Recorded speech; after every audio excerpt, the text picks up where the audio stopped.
Дамирбек подозревается в совершении преступления, предусмотренной частью 2 статьи 320, статьей 43, статьями 45 Уголовного кодекса Кыргызской Республики. На сегодняшнем судебном разбирательстве суд поднял вопрос о необходимости продления срока судебного разбирательства в связи с его окончанием. Согласно требованиям Уголовного процессуального кодекса, вместе с продлением сроков судебного разбирательства необходимо также рассмотреть вопросы о продлении меры пресечения, избранной ранее другим подсудимым. Как вам известно, Пайзел Даулу Дамирбек с 23 августа 2019 года содержится под стражей.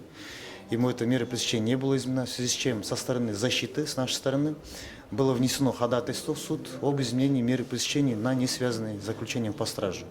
Это было обусловлено следующим основанием.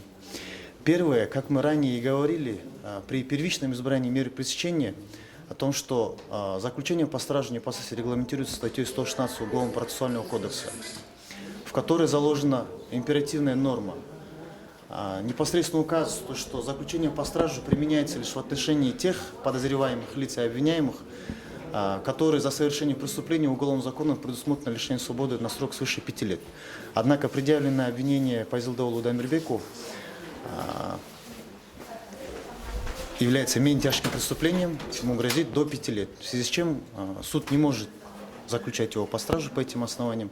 Также нет никаких объективных данных и доказательств, подтверждающих о том, что он может скрыться от органов следствия суда, либо воспрепятствовать объективному судебному разбирательству. По этим основаниям нам было заявлено ходатайство, суд удалился в совещательную комнату.